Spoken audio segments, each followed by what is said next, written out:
Fala pessoal do Canaltech, tudo bem com vocês? Estamos aqui no quarto episódio da nossa websérie oferecida pela Foxbit, a maior bolsa de bitcoins do Brasil. Estamos aqui com Marcos Henrique. Prazer, Adriano. Sócio advisor da Foxbit no Brasil. Boa tarde, obrigado, Adriano. Então, nós falamos para vocês fazerem perguntas e, logicamente, nós temos que responder as perguntas de vocês. Justamente para isso, temos aqui Marcos à disposição das melhores perguntas de vocês. Nós lemos todas, levou algumas horas e selecionamos somente as melhores para trazer para ele aqui agora. Pronto para as perguntas? Vamos lá. Então, vamos começar. Começando por um comentário interessante do Kenneth Vicente. Tem uma mina aqui perto de casa, eu vou comprar uma picareta boa e partir minerar Bitcoin de lá. Então, a maior parte dos comentários de vocês, boa parte foi sobre minerar Bitcoins, muita mineração, gente maluca de querendo minerar e pessoas comentando como o Bitcoin vai tomar o lugar do dólar como unidade monetária de referência universal. Então, tem uns comentários bem legais sobre isso. Mas antes de chegar nessa parte mais econômica do Bitcoin, bem na raiz, vamos lá, vamos responder a maior pergunta de vocês. O que é exatamente minerar Bitcoins? Minerar Bitcoins, Adriano, é um processo matemático, criptográfico, onde as pessoas fazem a validação das transações que outras pessoas estão fazendo na rede, compactam isso num bloco, gera uma prova criptográfica, e depois essa prova criptográfica ela é verificada por novos mineradores, pelos full nodes da rede blockchain. Quando você faz esse processo de compactar as transações, fazer uma verificação criptográfica, você recebe como minerador 12,5 bitcoins. Então, esse processo de fazer essa estrutura e ganhar esses 12,5 bitcoins da própria rede blockchain, do próprio protocolo, isso é mineração. Sim, e o pessoal se sentiu extremamente tentado a minerar e tudo mais, e perguntaram o que você acabou de responder, que é quem paga os mineradores, que é justamente o próprio sistema, o próprio algoritmo, a própria estrutura do Bitcoin já gera Bitcoins para quem está ajudando ele a se manter. Só que o pessoal tem essa sensação de que minerar Bitcoins é algo relativamente simples, e tanto é que muita gente perguntou, praticamente ao lado daquela primeira pergunta, é possível minerar pelo smartphone? Minerar pelo smartphone, minerar em casa, minerar com CPU, com GPU, tudo isso hoje já é lenda. Não faz mais parte, não faz mais sentido você minerar Bitcoin se não for numa planta industrial. Minerar Bitcoin hoje é uma atividade de escala industrial. Exige investimento na casa de milhões de dólares. Exige equipamentos específicos, chamados ASIC miners. Tá? Mas o que é legal de fazer? Fazer uma mineração em casa, não com celular, acho que não vai dar certo, é irrelevante, mas fazer uma mineração em casa para você ganhar uma curva de conhecimento na tecnologia. Fazer uma mineração não com fins lucrativos, mas com fins educacionais. Isso eu acho bem legal. Então, para quem quer minerar Bitcoin em casa, eu posso dizer, no Brasil é certeza que é jogar dinheiro fora. Você vai gastar um dinheiro excessivo com energia elétrica. A nossa energia elétrica aqui é muito mais cara que em outros lugares do mundo. E essa energia elétrica não vai compensar as frações de Bitcoin que você vai conseguir produzir. Mas com um processo educacional, acho bem legal. Tanto como Bitcoin, como outras criptomoedas, eu acho interessantíssimo as pessoas fazerem isso até em casa, mas sem ter o fundo lucrativo da coisa. Sim. O pessoal vai provavelmente já pensar, caramba, eu vou romper um bloco de Bitcoin minerando em casa e vou conseguir 12,5 Bitcoins. Então, com certeza, não parece pro pessoal, nesse primeiro momento, quem nunca minerou, não é muito familiarizado com isso, eles acham que sozinhos já dá pra pegar essa recompensa e 12 Bitcoins, bom, cada Bitcoin tá valendo quanto na data de gravação desse vídeo? Agora, aproximadamente 50 mil reais. Exatamente, e esse valor sobe diariamente, muda bastante. Provavelmente quando estiverem assistindo isso, de um dia para o outro já está em 100 mil e aí vai. Então, gente, vale bastante, não é uma coisa que você acha num pastel. Não. É bem complexo. É dificílimo. Minerar Bitcoin é uma tarefa dificílima, exige muito poder computacional e por isso que eu volto a dizer, não é uma coisa para se fazer em casa visando lucro. Educação, educação. Lucro não vai dar. Bom, fica aí para vocês que iam minerar pelo celular, vocês vão ver que tem aplicativos para isso. Até dá para você achar que está minerando pelo celular. Só que você está minerando com o poder de 0,000 computadores válidos. Então você vai ganhar uma recompensa proporcional. Você vai ganhar 0,000 Bitcoin. Você vai ganhar o quê? 30 centavos de Bitcoin em um ano. Muito menos que isso. Muito menos que isso. 100 vezes menos que isso. Exatamente, senhoras e senhores mineradores de celular aí. Então tem aplicativo? Tem. Não usem. Indo para a próxima pergunta, que não é sobre minerar em casa, mas é justamente sobre o que você falou. O nosso amigo aqui pergunta, e o farm gigante da China de mineração, ele não representa um perigo? Digo isso porque o sistema acabaria sendo centralizado lá. Já foi um perigo até maior. Hoje, a atividade de mineração da China está começando a ficar mais diluída ao redor do mundo. Mas mesmo no momento onde quase atingiu os 51%, que é onde você começa a ter algum risco para o protocolo blockchain, o próprio minerador ele resolveu parar, ele resolveu splitar e dividir isso. Por quê? Porque os mineradores, como eu disse, como atividade industrial, eles investem milhões e milhões de dólares comprando ASIC miners, alugando estrutura de galpões, pagando pessoal técnico, internet, energia elétrica. Então, tudo que vai fazer esse cara perder o investimento que ele fez, ele percebe que aquilo é uma bobeira, ele não quer fazer aquilo. Ele prefere continuar jogando com as regras do jogo do que fazer um ataque de 51%, que deve ser o foco dessa pergunta.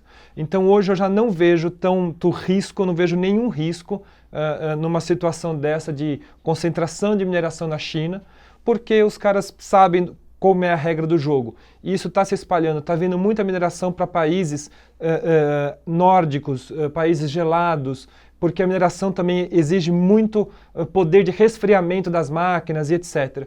Então não vejo isso como relevante atualmente. Para quem não sacou ainda um farm de mineração, então imagine uma sala gigantesca, do tamanho do estádio de futebol, lotado de computadores, máquinas especializadas, trabalhando incessantemente para calcular todo esse trabalho que é o blockchain, que é o Bitcoin. Então é um poder computacional muito grande e, como você falou, um calor imenso dissipando. Se o seu computador em casa já dá para você fritar um ovo em cima, imagine 100 mil ligados ao mesmo tempo, consumindo energia e, bom, é toda essa dificuldade aí, e é justamente por esses outros fatores que o Bitcoin vale tanto. Ele é uma coisa valiosa, tem esforço do mundo real para que ele exista no mundo virtual.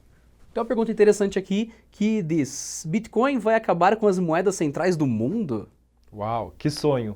Talvez um dia, talvez um dia, mas acho que a gente ainda está um pouco longe dessa realidade. Mais uma pergunta aqui. O que acontecerá quando todas as bitcoins forem mineradas? Os mineradores não disponibilizarão mais o poder computacional sem recompensa? Ou então quem vai registrar essas transações? Lembra que eu falei agora há pouco, Adriano? O processo de mineração ele consiste em pegar transações de Bitcoin que estão na blockchain, no protocolo. E aí você concatena ela, resolve uma equação matemática e divulga para a rede. Quando o minerador faz esse processo, ele recebe, além dos 12,5 bitcoins do protocolo blockchain, ele também recebe as fees de rede. São pequenos valores que cada transação de Bitcoin carrega com ela, transações que eu estou pagando, que você está pagando, que todo mundo está pagando. Então, o minerador, quando acabar esse processo de minerar todas as unidades, os 21 milhões de Bitcoins, ele vai então ficar coletando só essas tarifas de rede. E provavelmente vai mudar uma estrutura. Hoje o Bitcoin ele é baseado num protocolo chamado POW, Proof of Work. Quando esses Bitcoins acabarem, também vai ocorrer a mudança do protocolo e ele vai mudar para Proof of Stake. Então o processo vai mudar um pouco, mas os mineradores ainda vão ter o rendimento das tarifas da rede das transações. E que com a evolução do preço que é esperada, vai ser o suficiente para continuar mantendo a operação de mineração. Perfeito. Para quem não sabia, o Bitcoin, diferente de alguns casos de moedas aí que a gente já conhece, não tem como você imprimir dinheiro. Não tem como você criar uma Bitcoin do ar e causar inflação. E é justamente um dos motivos que o Bitcoin tem valorizado tanto. Então, dentro dos cálculos super complexos do sistema da Bitcoin e tudo mais, do blockchain e tal, existe um limite máximo de Bitcoins existentes. E lógico, cada Bitcoin pode ser fatiada em inúmeros pedacinhos. 0,001 Bitcoin para cada um, que tem valores diferentes e tal. Então, dentre tudo isso de Bitcoin, existe o limite que você disse. 21 milhões. 21 milhões de Bitcoins. E dessa forma a rede não tem o problema de inflação. Então, o Bitcoin ele tem 21 milhões de unidades inteiras, 8 casas decimais. E a última casa decimal para fazer uma homenagem foi dado o nome de Satoshi. Então você pode contar 21 milhões, 8 casas decimais. Então um Satoshi é um centavo de centavo de centavo de centavo de Bitcoin. Não sei nem o nome matemático para isso, mas é um Satoshi. Certeza que é um Satoshi. Se você ouvir Satoshi agora, você já sabe o que é. O André Carvalho pergunta aqui, se eu quiser comprar um Bitcoin, eu vou ter que pagar os 18 mil dólares do dia? Eu não entendo muito disso. Então, 18 mil dólares é o que a gente estava vendo hoje, né? No dia da cotação. Então, ele quer saber se ele quiser ter um Bitcoin, ou ter Bitcoins no caso, ele tem que pagar o valor inteiro para conseguir Bitcoins. Não, de forma alguma. O Bitcoin ele pode ser fracionado em até 8 casas decimais. Então você pode fazer um depósito na Foxbit de no mínimo R$250 e depois você pode fazer até uma compra até menor do que isso, depois que você fez seu depósito inicial. Então ele poderia comprar qualquer fração próxima de R$20, R$50, já poderia ser a compra inicial mínima de Bitcoins. Ele só gastaria 18 mil reais de Bitcoin se ele quisesse gastar 18 mil reais em Bitcoins, né? Ou 18 mil dólares, 18 mil dólares. Que é o preço inteiro do Bitcoin. Nossa, isso é um detalhe interessante. São 18 mil dólares hoje. Tá quanto esses 50 mil reais? 50, 55 mil reais. Então, é isso aí. Se você tiver 50 mil reais para comprar em Bitcoins, fica à vontade. Senão, 500 também dá. 250, enfim. Exato. Numa das perguntas que até teve um pouquinho de repetição, mas que eu separei para você aqui é, favor explicar a diferença de wallets, ou então wallets, ou carteiras de bitcoins, deixando clara a importância da chave privada e por que não deixar as criptomoedas paradas nas exchanges, se for para guardá-las. Ok, a pergunta é muito boa. Existem muitas formas de você guardar bitcoins. E eu vou citar algumas que eu sei assim de cabeça pronto. Paper Wallet.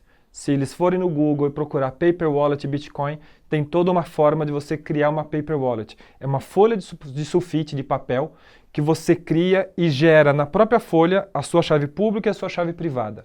É uma das formas mais seguras que se tem de guardar Bitcoin, porque obviamente uma folha de papel não é suscetível a hackers, não é suscetível a quebrar um HD. Você tem outros riscos. Alguém pode roubar essa folha de papel fisicamente. Essa folha de papel ela pode queimar, ela pode borrar com água, mas não é o risco do digital, é outro risco mais físico.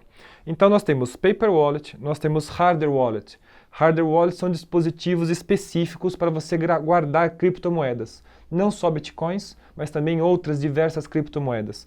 Você tem um custo de aquisição, o que muitas vezes é um impeditivo, mas para quem tem um investimento um pouco mais robusto, vale a pena sem dúvida partir para uma solução de hardware wallet. Você pode guardar bitcoins e criptomoedas também no seu HD, no seu notebook. Também tem clientes, tem softwares para você instalar no seu HD, no seu desktop, no seu notebook, que seja. Aplicativo de celular é muito comum, mas o aplicativo de celular ele não deve ser usado para ser a principal forma, o principal meio de você guardar seus bitcoins.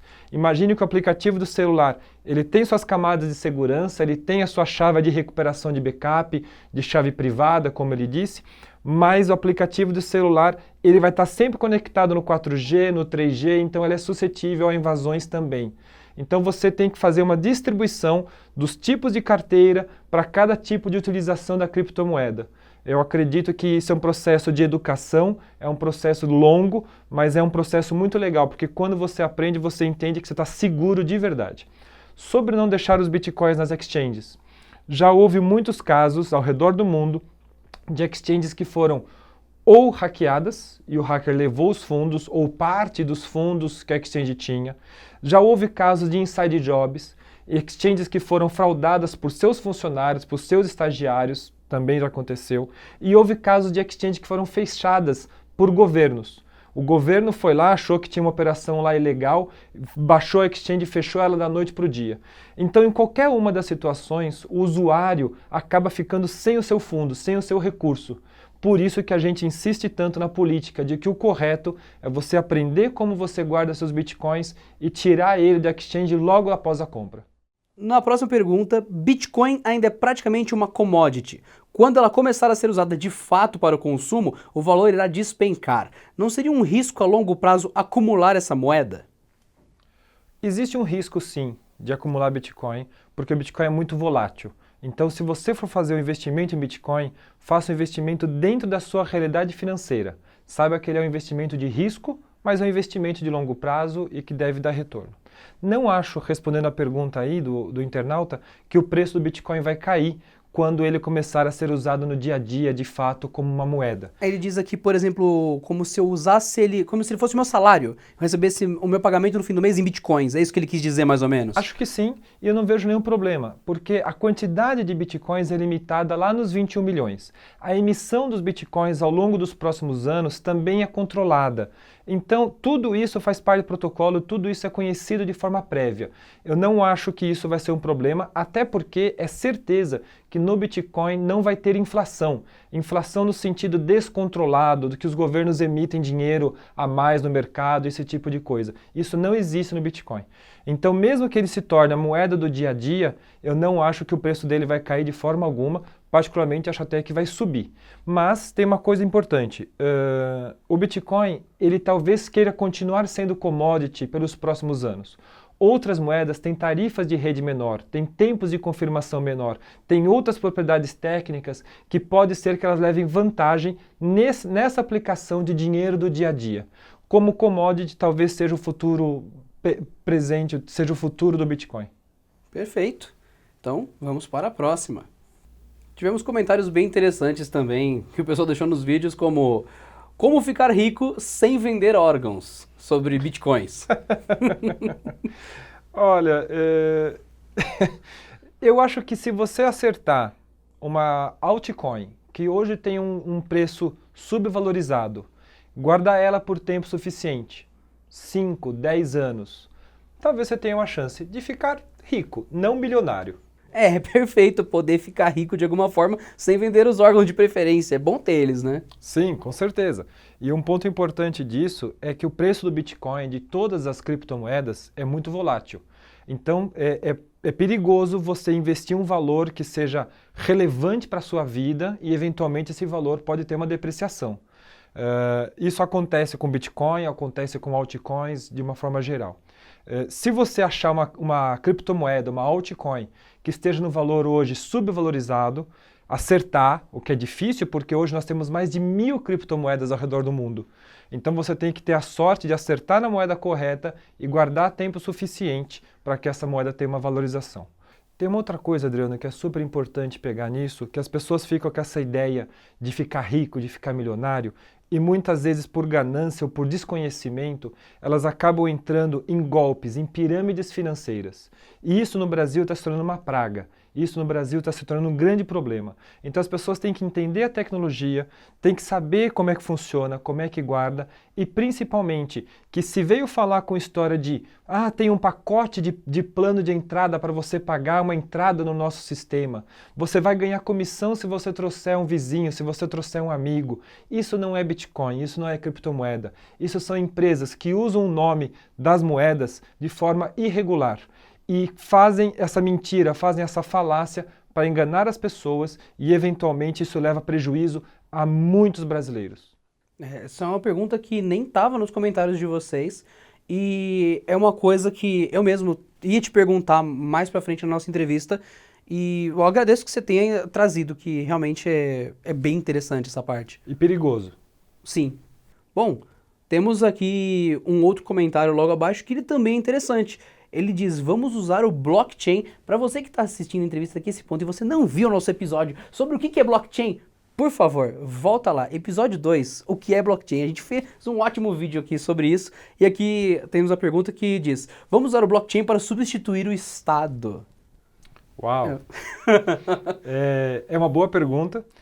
Acho que isso pode acontecer em algum tempo, em 10 anos ou mais, principalmente com as tecnologias que estão sendo agregadas ao Bitcoin.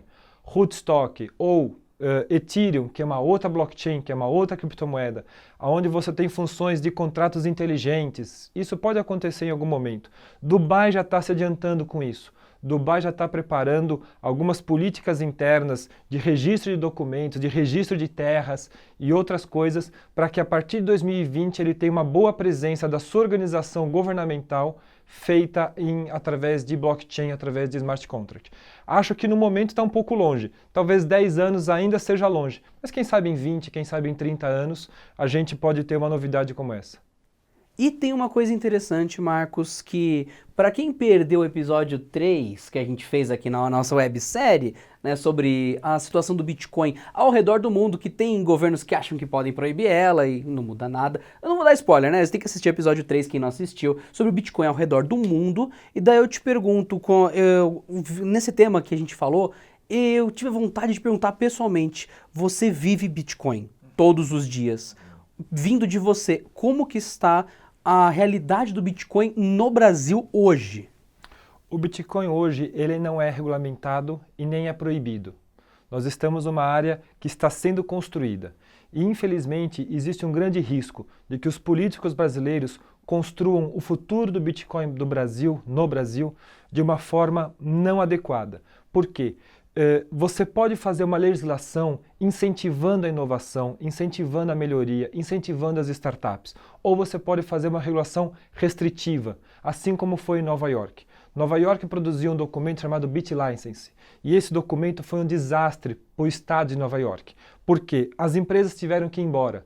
Algumas foram para o estado de Delaware, algumas foram embora dos Estados Unidos como um todo. Emprego, houve demissão.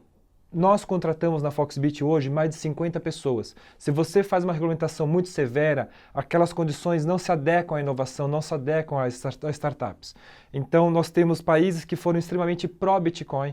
Nova York foi contra Bitcoin e hoje ele teve um grande problema. Hoje ele tem um grande problema, que é a questão de que o Bitcoin ficou sendo totalmente descontrolado, porque o comércio de Bitcoin hoje em Nova York, ele não recolhe imposto, ele não gera emprego, ele não tem registro de quem está comprando e quem está vendendo Bitcoin, e isso é o que a gente quer evitar aqui no Brasil. O Bitcoin ele não tem como ser proibido por um governo, e se o governo acha que tem poderes sobre ele, ele vira um mercado cinza, ele não tem como deixar de existir, as pessoas ainda vão usar Bitcoins, só que o governo vai ter a falsa impressão de que está controlando e ele vai existir mesmo assim. Exatamente. Eu acho que os políticos brasileiros têm hoje a grande oportunidade de fazer uma regulamentação leve, que seja construída pelos próximos anos, em parceria com as exchanges brasileiras, e que isso leve à inovação. Senão nós vamos novamente ficar atrás do contexto global da inovação. Isso é muito ruim. Marcos, muito obrigado. Foi um prazer, Adriano. Muito obrigado mesmo pela sua presença aqui na nossa websérie de 4 episódios trazida pela Foxbit aqui no canal. E nós falamos sobre Bitcoins. Novamente, se você perdeu qualquer um dos episódios, volta, clica aqui embaixo no Canaltech, assiste os outros vídeos. Tem uma animação muito interessante que a gente fez, que inclusive a gente estava mostrando pro nosso querido impressionado pela nossa animação tecnológica de Bitcoins. Então, vão lá, confiram, ficou bem legal, tem bastante informação.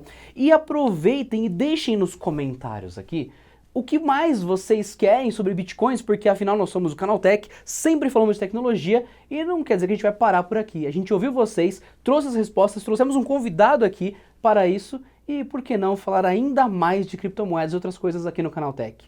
Vejo vocês e até a próxima! Até logo, pessoal!